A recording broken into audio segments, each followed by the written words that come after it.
პავლე მოციქულის პირველი წერილი თესალონიკელთა მიმართ. მესამე თავის გარჩევა. თავი მესამე. ამიტომ, რა კი მეტის მოთმენა ვეღარ შევძელით, მოვისურვეთ ათენში მარტოდ დარჩენა.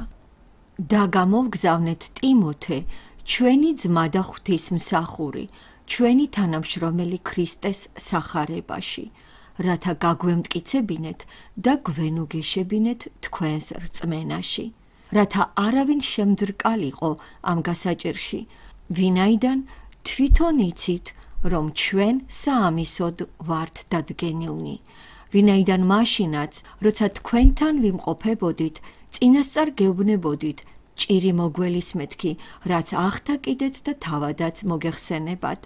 ამიტომ ვეღარც მე შევძელი მეტის მოთმენა და გამოვგზავნე თქვენი რწმენის ამბის შესატყობად, ვაი თუ განგცადათ მაცდურმა და ჩვენი შრომა ფუჭი გამოდგა. ახლა კი, როცა ტიმოთე თქვენგან დაგვიბრუნდა და გვახარა თქვენი რწმენისა და სიყვარულის ამბავი, რომ თქვენ ყოველთვის კეთილად გახსოვართ და გსურთ ჩვენი ხილვა, ისევე როგორც ჩვენ თქვენი. მაშინ თქვენით ვინუგეშეთ თავი ძმებო, ყველა ჩვენს უბედურებასა თუ გასაჭირში თქვენი რწმენის მეშვეობით, რადგან ახლა ვცხოვრობთ, რა კი გამტკიცედ დგახართ უფალში. როგორი მადლობა შეგვიძლია შევწიროთ ღმერთს თქვენი გულისათვის, ყველა იმ სიხარულის გამო, რომლითაც ვხარობთ თქვენით ჩვენი ღვთის წინაშე. დღედაღა მხურვალედ ვლოცულობთ, რათა ვიხილოთ თქვენი სახე და შევავსოთ თქვენი რწმენის ნაკლულება. თვით ჩვენმა ღმერთმა და მამამ და ჩვენმა უფალმა იესომ წარმართოს ჩვენი გზა თქვენსკენ. უფალმა გაგიზარდოთ და გიმატოთ სიყვარული ერთი მეორისა და ყველას მიმართ, როგორც ჩვენა ვართ თქვენდამი, რათა განმტკიცდეს თქვენი გული უბიწოთ სიწმიდეში ჩვენი ღვთის და მამის წინაშე, როცა მოვა ჩვენი უფალი იესო ქრისტე ყველა თავის წმიდასთან ერთად. მესამე თავის გარჩევა. დავალება მიცემული ტიმოთესთვის და მისი ამოცანა. წავიკითხოთ მესამე თავის მუხლები პირველიდან მეხუთეს ჩათვლით. ამიტომ, რა კი მეტის მოთმენა ვეღარ შევძელით, მოვისურვეთ ათენში მარტოდ დარჩენა. და გამოვგზავნეთ ტიმოთე ჩვენი ძმა და ღვთისმსახური, ჩვენი თანამშრომელი ქრისტეს სახარებაში, რათა გაგვემტკიცებინეთ და გვენუგეშებინეთ თქვენს რწმენაში, რათა არავინ შემდრკალიყო ამ გასაჭირში, ვინაიდან თვითონ იცით, რომ ჩვენ საამისოდ ვართ დადგენილნი, ვინაიდან მაშინაც, როცა თქვენთან ვიმყოფებოდით, წინასწარ გეუბნებოდით ჭირი მოგველისმეთქი, რაც ახთა კიდეც და თავადაც მოგეხსენებათ. ამიტომ ვეღარც მე შევძელი მეტის მოთმენა და გამოვგზავნე თქვენი რწმენის ამბის შესატყობად, ვაი თუ განგცადათ მაცდურმა და ჩვენი შრომა ფუჭი გამოდგა. მეორე თავის დასასრულსა და მესამე თავის დასაწყის შორის არსებობს მჭიდრო კავშირი. პავლე კვლავ გამოხატავს თავის მზრუნველობას თესალონიკში მყოფ მორწმუნეების მიმართ. მან ვერ შეძლო ქალაქში დაბრუნება და სამივე მისიონერი ჩავიდა ბერიაში, მაგრამ როდესაც დევნამ ამ ქალაქსაც მიაღწია, პავლემ დატოვარა სილა და ტიმოთე ბერიაში ქრისტიანი ძმების მიერ წაყვანილ იქნა ათენში. იქიდან პავლემ ბერიაში გააგზავნა წერილი, სადაც სილას და ტიმოთეს აუწყა, რომ მასთან ჩასულიყვნენ, რაც მათ გააკეთეს. ამაზე მოციქულთა საქმეების მე-17 თავის მე-15 მუხლი გვაუწყებს. დროის ამ პერიოდში პავლე მეტად წუხდა თესალონიკში მყოფ ძმების დევნაზე და მან სთხოვა ტიმოთეს განსაკუთრებული დავალებით იქ ჩასულიყო. ზუსტად მაგ დროს სილა გაემგზავრა მაკედონიაში, ფილიპაში, ანალოგიური დავალებით. პავლე დარჩა ათენში მარტო და მას მოუწია შეხვედრა ბრძენ სკეპტიკურად განწყობილ ფილოსოფოსებთან. ბიბლიის ტექსტში მოყვანილი სიტყვები მარტოდ დარჩენა ძალიან ბევრს ნიშნავს. ისინი მიუთითებს იმ მარტოობის გრძნობაზე, რომელმაც დაიპყრო პავლე, როცა მისი საყვარელი მეგობრები გაემგზავრნენ თითეული თავისი დავალებით. მიუხედავად ამისა, შეჭირვება იმდენად დიდი იყო და პავლეს წუხილი იმდენად ძლიერი, რომ იგი მზად იყო გაეძლო დევნისთვის. რომ გავაანალიზოთ პავლეს დამოკიდებულება მის მიერ დაარსებულ ეკლესიებთან, ჩვენ დავინახავთ, რომ იმ შემთხვევაში, როცა პავლეს გარკვეული მიზეზების გამო არ ჰქონდა შესაძლებლობა მათთან ჩასვლისა, იგი სამ რაღაცას აკეთებდა. თავიდან პავლე წერდა მათ წერილს. შემდეგ აგზავნიდა ადამიანს, რომელსაც მთლიანად ენდობოდა და ბოლოს ლოცულობდა. ასე მოიქცა პავლე თესალონიკში და მოგვიანებით კორინთოშიც. ორივე შემთხვევაში ამან მოიტანა დამაკმაყოფილებელი ნაყოფები. მესამე თავის მეორე მუხლი. და გამოვგზავნეთ ტიმოთე, ჩვენი ძმა და ღვთისმსახური, ჩვენი თანამშრომელი ქრისტეს სახარებაში, რათა გაგვემტკიცებინეთ და გვენუგეშებინეთ თქვენს რწმენაში. ტიმოთე იმ დროისთვის მეტად ახალგაზრდა უნდა ყოფილიყო, მაგრამ პავლე მას დიდ შეფასებას აძლევს. ჩვენი ძმა და ღვთის თანამშრომელი ქრისტეს სახარებაში. ასე ამბობს იგი. წლების განმავლობაში პავლეს მიერ ტიმოთეს შეფასებამ არ იკლო. ქრისტეს დაბადებიდან 59 წელს თავის წერილში კორინთელთა მიმართ პავლე წერს მე-16 თავის მე-10 მუხლში. და თუ ტიმოთე მოვა, ეცადეთ რომ უშიშრად იყოს თქვენთან, რადგან ის უფლის საქმეს აკეთებს ისევე, როგორც მე. მოგვიანებით 60 წელს ქრისტეს დაბადებიდან პავლე წერს ფილიპელთა მიმართ, მეორე თავის მუხლები მე-19-დან 22-ს ჩათვლით. იმედი მაქვს უფალ იესოში, მალე გამოგიგზავნოთ ტიმოთე, რათა მეც გავმხნევდე თქვენი ამბის შეტყობით. რადგან არავინ მყავს მისი მსგავსი სულით, ასე ბეჯითად რომ ზრუნავდეს თქვენზე. რადგან ყველანი თავისას ეძებენ და არა იმას, რაც იესო ქრისტესია. თქვენ იცით მისი გამოცდა, რომ როგორც მამასთან შვილი, ისე მსახურობდა ჩემთან ერთად სახარებისთვის. მოგვიანებით თავის ძველ გზავნილებში იგი ტიმოთეს საყვარელ შვილს და ღვთის კაცს უწოდებს. ტიმოთეს მიმართ მეორე წერილის პირველი თავის მეორე მუხლი და ტიმოთეს მიმართ პირველი წერილის მე-6 თავის მე-11 მუხლი. აქ ჩვენ თვალყურს ვადევნებთ მნიშვნელოვან პრინციპს ღვთის საქმეში. უფროსი ადამიანი მდიდარი გამოცდილებით, რომელიც დევნისა და შეჭირვებების დროს შეიძინა, ეხმარება ახალგაზრდა კაცს და არიგებს მას. ის კი თავის მხრივ მზადყოფნაშია, რომ ისწავლოს. ასეთი მშვენიერი ურთიერთობა იყო პავლესა და ტიმოთეს შორის, რომლებიც არ შეწყვეტილა 20 წლის განმავლობაში. ეს პირველი დავალება მიცემული ტიმოთესთვის, რომელიც მას უნდა შეესრულებინა დამოუკიდებლად, შედგებოდა ორი ნაწილისაგან. განემტკიცებინა და დაემშვიდებინა თესალონიკში მყოფი მორწმუნეები. ტიმოთესთვის ეს იყო ამოცანა, რომელსაც იგი უდგებოდა თავისი ხასიათისა და სულიერი ღირებულებების მიხედვით. ეს იყო ნუგეშისცემა და განმტკიცება რწმენაში. სიტყვა რწმენა ამ თავში გვხვდება 5 ჯერ. მესამე თავის, მეორე მუხლი, მე-5 მუხლი, მე-6, მე-7 და მე-10. შესაბამის კონტექსტში თითოეულ ხსენებას რწმენაზე აქვს სულ ცოტა სამი მნიშვნელობა. პირველ რიგში ეს არის გადამრჩენელი რწმენა, რომელიც ვლინდება გაქრისტიანების შემდეგ. შემდეგი ეს არის რწმენა ღმერთში და მის სიტყვაში, რაც ყოველდღიურად ცხოვრებაში ვლინდება. და აგრეთვე რწმენა ქრისტიანული სწავლების ერთიანობა, რომელიც იწოდება კეთილსაწინდარად. ამ ფრაზას ხვდებით ტიმოთეს მიერ მეორე გზავნილის პირველი თავის მე-13 და მე-14 მუხლებში და რწმენისთვის, რომელიც ერთხელ გადაეცა წმიდებს. იუდას წერილის პირველი თავის მე-3 მუხლი. მეტად შესაძლებელია, რომ თესალონიკში მორწმუნეების დამკვიდრება ტიმოთეს მიერ აერთიანებდა ამ სამივე ასპექტს. გადავიდეთ მესამე თავის მე-3 მუხლზე. რათა არავინ შემდრკალიყო ამ გასაჭირში, ვინაიდან თვითონ იცით, რომ ჩვენ საამისოდ ვართ დადგენილნი.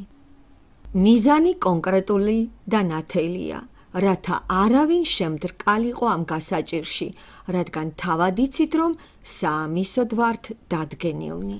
სიტყვა შემდრკალიყო დგას ახლანდელ პასიურ განუსაზღვრელ დროში და შეესაბამება ბერძნულ სიტყვას საინო, რაც ნიშნავს კუდის ქიცინს, ცდუნებას, მაცდური საუბრებით დათანხმებას. ამ მნიშვნელობით ეს სიტყვა ახალ აღთქმაში მეტი არსად არ გვხვდება, აქ კი მკვეთრ კონტრასტშია ტიმოთეს პირდაპირ მოქმედებებთან. როგორც ჩვენი უფალი, ასევე ყველა მოციქული გვაფრთხილებს, რომ შეჭირვება იქნება ჩვენი თანხმლები იესოსგან განდგომის დღეს. წავიკითხოთ იოანეს მე-16 თავის 33 მუხლი. ეს იმიტომ გითხარით, რომ მშვიდობა გქონდეთ ჩემში, სოფელში გასაჭირი გექნებათ, მაგრამ გამაგრდით, მე ვძლიე სოფელს. პეტრე მოციქულიც წერს თავის პირველ გზავნილში მე-4 თავის მუხლები მე-12 და მე-13. საყვარელნო, ნუ გეუცხოვებათ თქვენზე მოვლენილი ცეცხლოვანი განსაცდელი, თითქოს უცხორამ დაგმართოდეთ, არამედ გიხაროდეთ, როგორც ქრისტეს ტანჯვათა მოზიარეებს, რათა მისი დიდების გამოცხადებისას თქვენც იხაროთ და იმხიარულოთ. გადავიდეთ თესალონიკელთა პირველი გზავნილის მე-3 თავის მე-4 მუხლზე. ვინაიდან მაშინაც, როცა თქვენთან ვიმყოფებოდით, წინასწარ გეუბნებოდით, ჭირი მოგველისმეთ კი, რაც ახდა კიდეც და თავადაც მოგეხსენებათ. პავლე ახსენებს თესალონიკელებს, რომ როცა იგი მათთან იყო, იგი მათ გამუდმებით უმეორებდა მოსალოდნელი დევნის თაობაზე, რაც მართლაც მოხდა და მათ ეს იცოდნენ. არა მარტო მისიონერები, არამედ ეკლესიის ცალკეული წევრებიც ექვემდებარებოდნენ დევნას. გადავიდეთ ამ თავის მე-5 მუხლზე. ამიტომ ვეღარც მე შევძელი მეტის მოთმენა და გამოვგზავნე თქვენი რწმენის ამბის შესატყობად, ვაი თუ განგცადათ მაცდურმა და ჩვენი შრომა ფუჭი გამოდგა. აქ პავლე კვლავ გამოთქვამს ადრე გაჟღერებულ აზრს, რაც ამავე თავის პირველ და მეორე მუხლში წერია. იგი იმეორებს მათთან ტიმოთეს გზავნის მიზეზს. ეს იყო ღელვა და განცდები იმის თაობაზე, რომ სატანას არ შეეცდინა ისინი და მათი შრომა გაწეული ევანგელიის ქადაგებაზე ფუჭი არ ყოფილიყო. მთავარი მტერი დიდი გველეშაპი, ძველი გველი, რომელსაც ეწოდება ეშმაკი და სატანა. ასე არის მოხსენიებული გამოცხადების წიგნის მე-12 თავის მე-9 მუხლში, რომელმაც შეაცდინა ჩვენი წინაპრები ედემის ბაღში და იგივე ცდილობდა მოემოქმედა მეორე ადამთან, ჩვენს უფალ იესო ქრისტესთან იუდეის უდაბნოში. იგი აგრძელებდა თავისი საძაგელი საქმის კეთებას. იყო კი იგი წარმატებული თესალონიკში? როგორც ჩვენმა უფალმა დაამარცხა სატანა ღვთის სიტყვით, ასევე ტიმოთეს მტკიცებებმა და ნუგეშის ცემამ მოიტანა კეთილი ნაყოფები. გადავიდეთ ამ წერილის მე-3 თავის მუხლებზე მე-6-დან მე-9-ს ჩათვლით, რომელსაც შეიძლება ვუწოდოთ ტიმოთეს შეტყობინება. ახლა კი, როცა ტიმოთე თქვენგან დაგვიბრუნდა და გვახარა თქვენი რწმენისა და სიყვარულის ამბავი, რომ თქვენ ყოველთვის კეთილად გახსოვართ და გსურთ ჩვენი ხილვა, ისევე როგორც ჩვენ თქვენი. მაშინ თქვენით ვინუგეშეთ თავი ძმებო, ყველა ჩვენს უბედურებასა და გასაჭირში, თქვენი რწმენის მეშვეობით, რადგან ახლა ვცხოვრობთ, რა კი მტკიცეთ დგახართ უფალში. როგორი მადლობა შეგვიძლია შევწიროთ ღმერთს თქვენი გულისათვის ყველა იმ სიხარულის გამო, რომლითაც ვხარობთ თქვენით ჩვენი ღვთის წინაშე. ცნობები ტიმოთეს მიერ მოტანილი ახალგაზრდა თესალონიკელთა ეკლესიის თაობაზე პავლესთვის წარმოადგენდა როგორც მაცოცხლებელი ნესტი გამხმარე ნიადაგისთვის. აქ გამოყენებული ბერძნული სიტყვა ეუანჯელიზამაი ნიშნავს კეთილი ცნობის მოტანას და ამ მნიშვნელობით მხოლოდ აქ მოცემულ ტექსტში გამოიყენება. ჩვეულებრივად ამ სიტყვის მნიშვნელობაა ევანგელიის ქადაგება. უსათუოდ, მოსიყვარულე ღვთისმსახურისთვის ეს ცნობები კეთილი ცნობები უნდა ყოფილიყო. მათი რწმენა, სიყვარული და დამოკიდებულება მისიონერების მიმართ უცვლელი დარჩა, თუმცა თვალში გვხვდება ის, რომ გამოტოვებულია ერთი სიტყვა. გზავნილის დასაწყისში პავლე ხომ წერს რწმენაზე, სიყვარულზე და იმედზე. რატომ არ ახსენებენ იმედს? ცხადია, რომ მორწმუნეებს აწუხებდა ის, რომ ზოგიერთების ახლობლები იმ დროისთვის უკვე გარდაცვლილნი იყვნენ და მათ სურდათ სცოდნოდათ თუ რა დაემართებოდათ იმ გარდაცვლილებს ქრისტეს მოსვლისას ზეატაცების დროს. პავლე ამ კითხვაზე პასუხობს ამ პირველი გზავნილის ბოლო ორთავში და აგრეთვე თავის მეორე გზავნილში თესალონიკელთა მიმართ. რაც შეეხება რწმენას და სიყვარულს, ამის თაობაზე შეწუხება არ ღირდა. პავლემ მორწმუნეთა სანუგეშებლად გააგზავნა ტიმოთე, მაგრამ საბოლოო ჯამში თავად მიიღო ნუგეში. ამ გზავნილის მესამე თავის მერვე მუხლი გვაუწყებს, რადგან ახლა ვცხოვრობთ, რა კი მტკიცეთ დგახართ უფალში. მთელი ცხოვრების მანძილზე პავლეს მთავარი ზრუნვის საგანს წარმოადგენდა იმ ეკლესიების კეთილდღეობა და მისი სულიერი მდგომარეობა, რომლებიც მან თვითონ დააარსა. თუ ეკლესიაში იბადებოდა სირთულეების სწავლებასთან და მორალურ სიწმიდესთან დაკავშირებით, მაშინ პავლე განიცდიდა იმას, რასაც კორინთელთა მიმართ წერილში წერს. კორინთელთა მიმართ პირველი წერილის მე-15 თავის 31 მუხლი, რომ ყოველ დღე ვკვდები. უამრავი გამოცდებისა და ზრუნვების რიცხვში ერთ-ერთი მთავარი იყო ზრუნვა ყველა ეკლესიაზე. ამაზეც კორინთელთა მეორე გზავნილის მე-11 თავის 22 მუხლში ვკითხულობთ. გალატელთა მიმართ გზავნილი გვიჩვენებს, რომ პავლე იყო მეტად შთაბეჭდილებიანი. ადვილად აღგზნებადი პიროვნება, ემოციური აღმასვლებისა და დაცემების მახასიათებლების მატარებელი. ნებისმიერ ღვთისმსახურს, რომლის მძიმე სულიერი ჯაფა ეკლესიის დაარსებით დასრულდა და რომელიც ხედავს ამ ეკლესიას დევნისა და სატანის შეტევების ქვეშ მყოფს, შეუძლია პავლეს გრძნობებისა და განცდების გაგება. მოვიყვანოთ ჰოგისა და ვაინის კომენტარი. აქ სიტყვა დგახართ აღნიშნავს არა უბრალოდ დგომას, ჩვეულებრივი გაგებით, არამედ ეს გახლავთ ბერძნული სიტყვა სტეკო, რაც ნიშნავს მტკიცედ დგომას, מחვილით სიტყვა მტკიცეზე. ეს სიტყვა გავცობით დროშია მოყვანილი.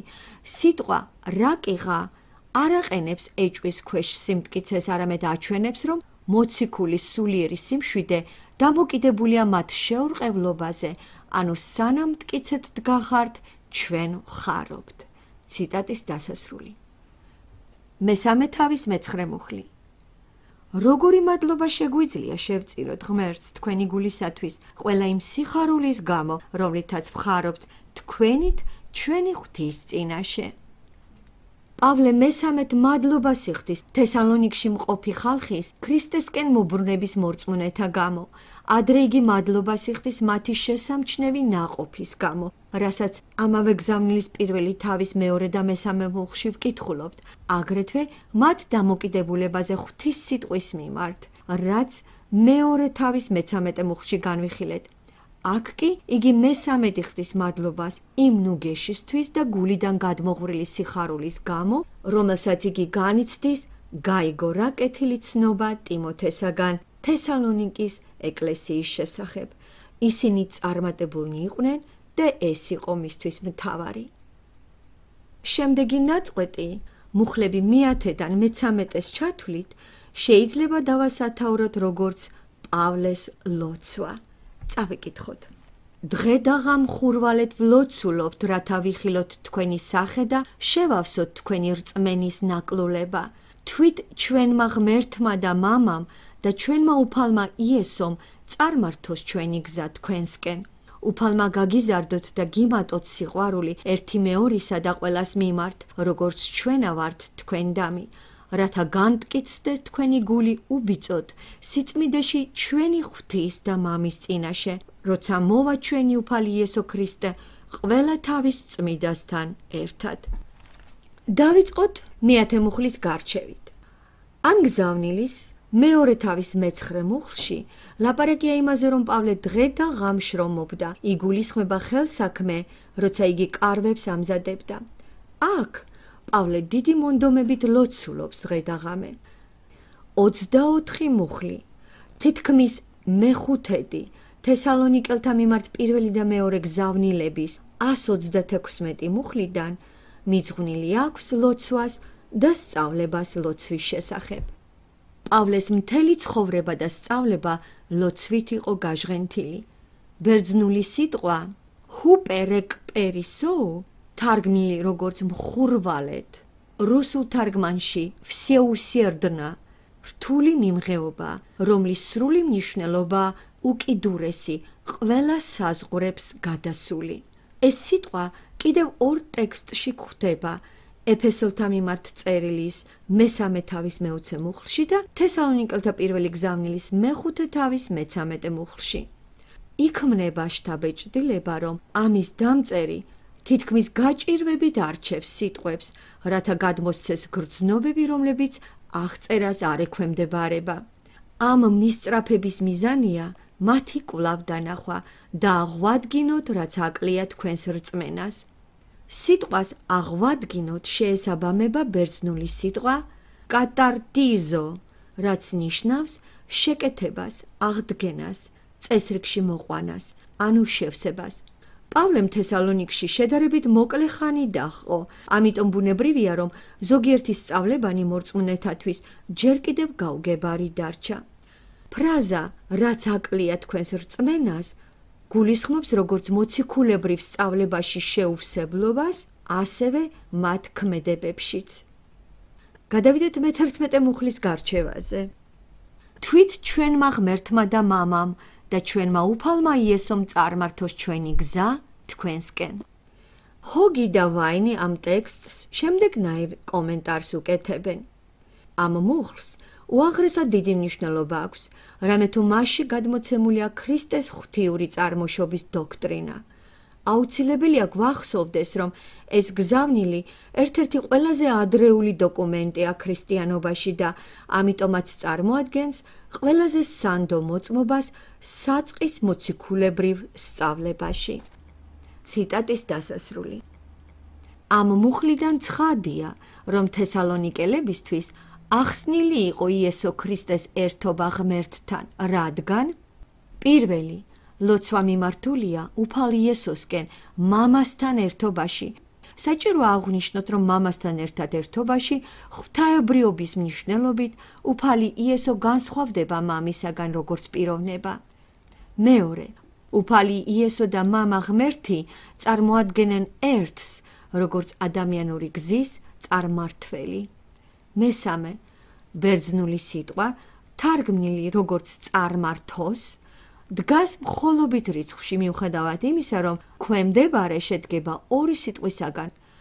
გრამატიკული წესი, რომელიც წარმოადგენს იმას, რომ შემასმენელი უნდა ეთანხმებოდეს ქვემდებარეს, დარღვეულია, რათა დანახულ იქნას პიროვნულობების, მამა ღმერთისა და იესოს განსაკუთრებული ურთიერთობა. მესამე, ეს წინადადება შესაძლოა დაალაგდეს შემდეგნაირად. თავად ჩვენმა ღმერთმა, ჩვენმა მამამ და უფალმა იესომ წარმართოს ჩვენი გზა თქვენსკენ. შეადარეთ იოანეს მეხუთე თავის მე-19 მუხლს, სადაც წერია. ამაზე იესომ მიუგო მათ და უთხრა: ჭეშმარიტად გეუბნებით თქვენ, ძეს თვითონ არაფრის გაკეთება არ შეუძლია, თუ არ უხილავს, რასაც მამა აკეთებს, რადგან რასაც ის აკეთებს, ძეც იმასვე აკეთებს. ცხადია, რომ ამ ლოცვას მოჰყვა პასუხი. მოგვიანებით პავლემ რამოდენიმეჯერ იმგზავრა მაკედონიაში და თესალონიკშიც იყო. ამის შესახებ ვკითხულობთ მოციქულთა საქმეების მე-20 თავის პირველ და მე-3 მუხლში და ტიმოთეს მიმართ პირველ გზავნილში პირველი თავის მე-3 მუხლში. გადავიდეთ მე-3 თავის მე-12 მუხლზე.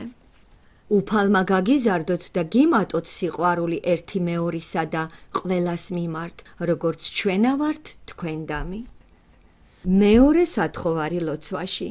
უფალმა გაგიზარდოთ და გიმატოთ სიყვარული ერთმანეთისა და ყველას მიმართ. სიყვარული, ბერძნული სიტყვა აგაპე, ეს ქრისტიანობის ძირითადი მახასიათებელია. ეს სიტყვა დასახელებულია როგორც უდიდესი სიტყვა მსოფლიოში. ეს აღთქმა, ჩვენი უფალი თავის ბოლო დარიგებებში მოწაფეების მიმართ გვეუბნება ასეთ სიტყვებს. ახალ მცნებას გაძლევთ თქვენ, გიყვარდეთ ერთმანეთი, როგორც მე შეგიყვარეთ თქვენ, თქვენც ისე გიყვარდეთ ერთმანეთი. ჩემი მოწაფეები რომ ხართ, ამით გაიგებენ ყველანი, თუ ერთმანეთის სიყვარული გექნებათ.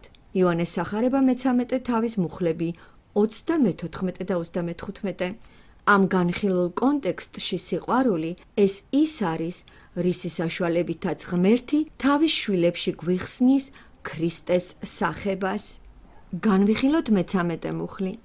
რათა გამტკიცდეს თქვენი გული უბიწოთ სიწმიდეში, ჩვენი ღვთის და მამის წინაშე, როცა მოვა ჩვენი უფალი იესო ქრისტე ყველა თავის წმიდასთან ერთად.